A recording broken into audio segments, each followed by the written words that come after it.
Hey beautiful people, today I will talk about Flintstones. We have them in Denmark and we have a lot of them.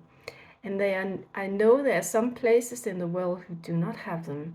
And I think that's Australia is one of them. And they are super cool stones. I love them. They are so powerful as well. And in the Stone Age, we in Denmark and in different places used them as axes and to make knives, and you know that in the when you have an arrow you shoot with that. I can't remember what it's called in English, but that was Flintstone as well, and they used it to start fire, ignite light, and it's a very spiritual stone. It can help you open up to more of the spiritual world. So if you put it on your third eye and meditate on it, it will open up to spiritual realms. And do not be afraid, because you do not open up so you cannot be in it. It will go in a way you can handle it all.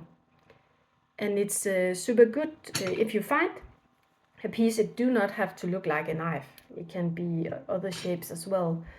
If you want to cut cords to people, places, animals, or you have a heartache, cut cords to your ex-boyfriend, girlfriend, you can use, imagine it's a knife and you cut all the cords. You can do it in your aura, or you could do it on your body, say, I do not want that relationship stuck in me anymore, or and you can remove them from everywhere on your body. It's super cool, and it has a high, very fine energy, and it's very grounding as well. I look at my notes on my computer because there's so much to tell about it, and I want you to have it all. It helps against fear, anxiety, and if negative people, and it's said to give good for your self-love, and it's helping you to come into a balance, and it removes negative blockage in your body and in your energy systems, and it helps your muscles and bones, and it stimulates your fighter spirit. So it's a very, very brave stone as well. And it can give you peace in stressful situations. And it's good against, and it's said it's good against pain, in physical pain. And regarding that, and it's very good to help you be creative as well. But if you take the physical pain, if you have pain in your arm, for instance, you can put your stone and meditate on what is it that the pain will tell you, or you can take the stone and wipe away the pain, see if that's helping you, or you can do both. You can do both. And you can put a stone for protection under your bed, or with your pet, where you're sleeping, your dog, your cat, whatever. So it can give good vibes and remove negative energies. And you can put it on your chakras, so it can remove negative energies and make you come into balance again. And you can use it as protection in your house. If you have 4 stones, you can put it on your ground, or in a room, or in your whole house. You decide yourself, or you can do both your ground, your house, and in a room. But 4 stones, and you imagine lights coming, a pillar of lights coming 100 meters up from each of them and 100 meters below from each of them. So you have 200 meters of light pillars. And then you imagine you put something on the bottom to close it, a white, a white, what do you call it in English? Like a bottom of a box. You put the button in here, and then you put sides on, white sides, so you have an open box with light. And then you ask the universe to remove all the negative energies in your open box. Let the universe take it up, and then ask the universe to put lights down and fill your box with a beautiful protecting light. And then you put a top on, so you have a box that is closed now with light, pure light. And then when you go to bed each day, or when you remember it, then clean your box and fill it up with light again. It's super effective, and I bet you can feel the difference. And it's super good to do if you have neighbors you don't like, because they send you energies, or it can be the environment you live in, yeah, whatever, but they are super. It does not have to be a big stone like these. You can do it with these as well, but find 4 stones you feel that can protect your home. And you can as well coat a stone to help you with something.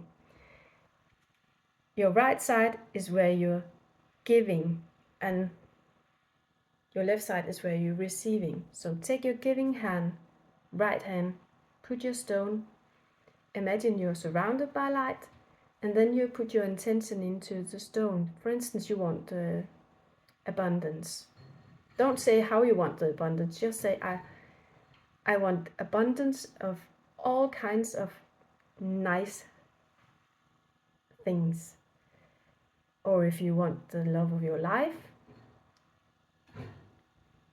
or whatever you need. Then close your eyes and think about it and code it into your stone. And when you're done with that, say thank you for helping me with my wish. And then you can feel the energy is shifting. And then you take your stone and put it into your left hand, your receiving hand. And then you receive what you coded into it, and the universe will help you with that.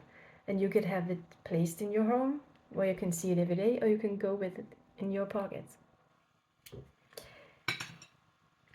And when you find stones, they can have different shapes and colors. I have one who look like a horse, and a horse is helping people go from one dimension to another dimension. It's a dimension hopper.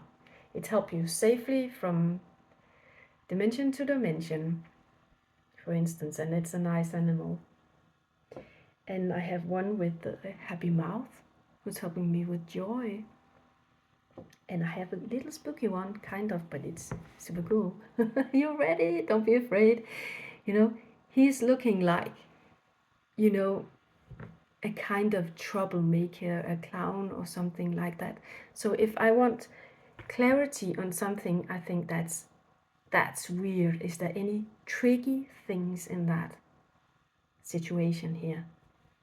I grab this one, and this little tricky guy will tell me what's tricky. And I have one who's look like a little animal, like with a mouth, an eye. I'm not quite sure what it is, but it's super cool. I have not worked with that so much, but I probably will. And an L for love, and it can be a boot as well, kicking yes. Go on and do what you want to do. And I have a little one here with little bit of, I don't know if you can see 2 eyes, a little ghost. So I can see you know, if like when it's Halloween, let the ghosts out of and the skeletons out of the closet, and look of the things you do not want to look at, but you have to in your spiritual awakening things. And you can find Flintstones in Hackstones as well. It's a flint hackstone. And if you do not know what a hackstone is, it's a stone where nature has shaped a hole in it. And here in Denmark, we put what do you call it, a rope or something in it, and hang it in our houses, because it will scare away witches or trolls or bad negative energies. So if you have one, you can hang it beside your bed as well, to scare away all the negative energies. And in Denmark, in old times when they do not have toys like we have nowadays, they put a rope in it and hang it. It's called in Danish hulko. It's a cow with a hole in, translated. And then they were, the little children were walking with this one on the ground, and pretending it was a cow they were walking. And then they put the rope on the fence, and then the cow could stand there and eat some grass. So it was that toy, Hackstone, in Denmark's hulko. I think that's quite funny. So maybe your country has a story about Hackstone as well. So that was a little information about Flintstone. I hope you can use it for something. I think they're very, very powerful. I love them. And if you have any funny stories about Flintstone, I would love to hear them. And bye for now.